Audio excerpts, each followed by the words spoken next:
Congratulations to you three. Thanks so much for your time. I'm so excited for fans to see this next season of Shadow and Bone. I want to start with Jessie. Talk about Alina's journey this season because it's a really epic one. It is an epic journey, yeah. When we left Alina at the end of season 1, it was kind of like her origin story, and she's finally, she's come into her power and she's accepted her responsibility. And season 2 is all about her dealing with the fallout of season 1. And the traumatic experiences that she went through and how that shapes her into the leader that she becomes. And it was really exciting to take this quite vulnerable, wobbly, frightened character from season 1 and make her into, a leader of the Second Army. And we needed to make sure that that was a believable journey for her. It was really fun for me to play. Yeah, she's stepping into her power for sure. Someone else stepping into their power is Ben Kierrigan back. And of course, he's the Darkling, so he's always had Shadow, but I feel like it's now just out in the open, unabashed. Talk about stepping back into this role in this capacity. Yeah, I think for me it was almost like an unshackling. He's formed these airs and graces, and he's weaponized his charm into manipulating his agenda. Whereas in the second season, that's all kind of null and void at this point because he's burnt all the bridges. He's come clean about things, and he feels kind of betrayed and wronged, in what he's been through. Everyone he knows has tried to kill him, essentially, quite rightly, but still. But they failed, and this has left this scarring, literal scarring on him, but also these kind of poisonous inner shadow demons, which are poisoning him from the inside out. And I think that, when he feels threatened, that this rage comes out and honestly allows him to be more open and honest and direct, which was kind of freeing to play, actually, because I think in the first season, he's trying to manipulate the situations a lot. He's telling lies, and I think in this season he can just unmask, spread his kind of unmask and spread his kind of dirty shadow wings. The Darkling wings, they're just out and spread.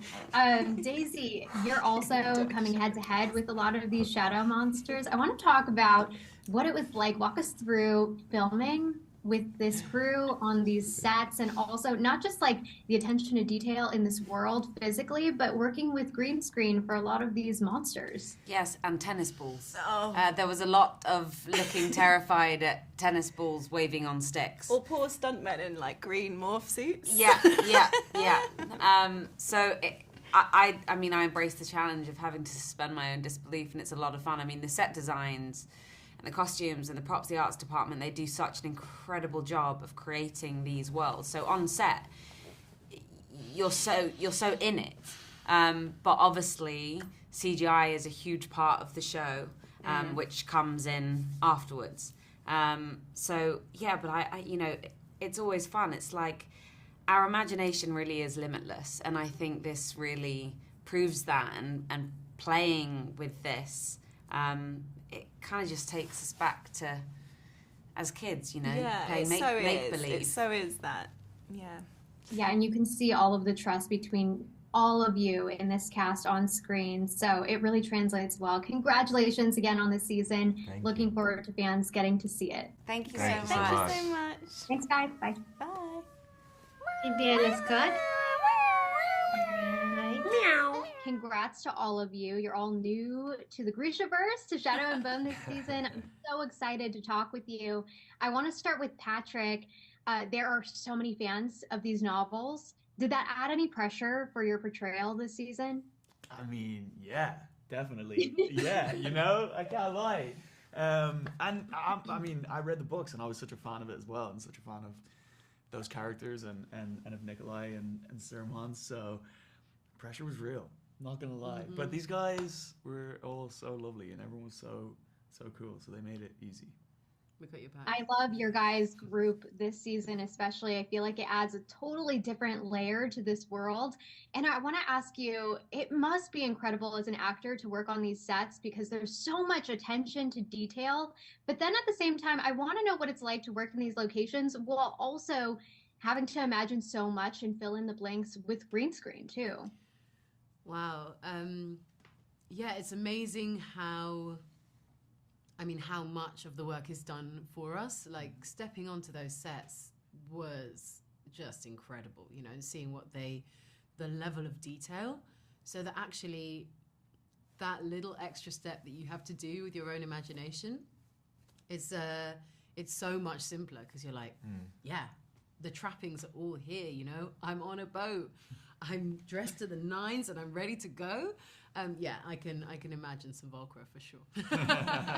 Yeah, and actually it's funny because we didn't have too much actual green screen or blue screen. There was it was all practical sets, and then like when we were on set, we were shooting on real locations outdoors. So you didn't, I know it sounds weird, but you didn't have that green screen actually around you, so you just had sky and mountains and stuff, and I guess it was easier to like be truthful and feel in the moment with that, at least for me. That's so true. I think that's Yeah. definitely true. I mean, we were on the Hummingbird. We were like on the Vogue. Yeah, when we were on it, and it's on a gimbal. It's floating in the air. You really feel like you were there. You know, there was no green screen around it.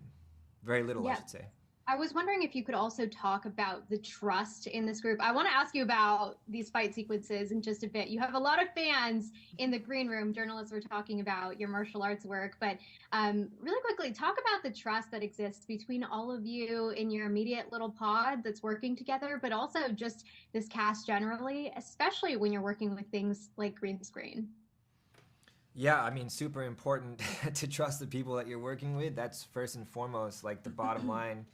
And yeah, like everyone has said, and it is true, you know, it was a very supportive cast and crew that you felt like you could not just have a voice, but you can trust each other to bring out the best in each other. And, you know, I mean, like, for instance, Patty's got some amazing speeches that are really quite long, and, you know, but they're captivating in a sense that you're watching them and you're like, oh, wow, like, it makes you want to do better and bring your best as well. Yeah. Aw. Yeah, so Thanks, mate.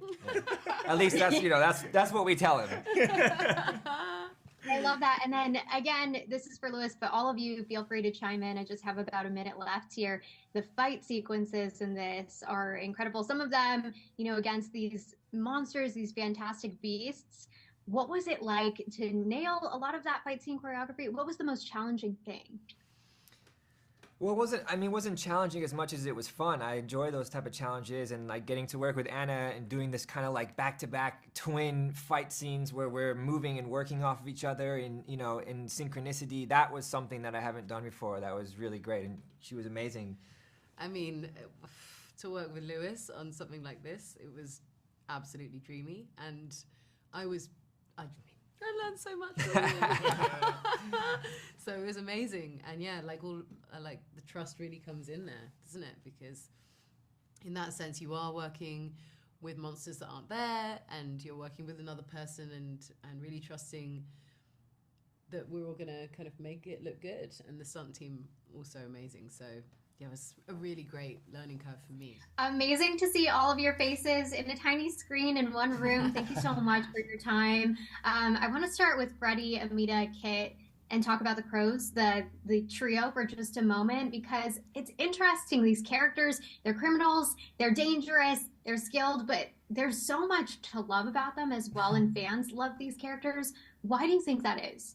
I mean, it's a fantasy, right? So and that's a very obvious thing to say, but like I think there is an element of seeing elements of yourself in some of these characters and seeing desirable qualities, right? Like they've all got different flaws, but there's something to admire about Kaz and his intellect. There's something to admire about Inej and her kind of moral sense, and there's something to admire about Jesper and just like his carefree attitude. For example, I think there are lots of things that make, like when I watch it, I'm like, oh, I really like that quality in that person, or that the fact that they're so good at stuff. They're able to do so much with very little preparation or resources.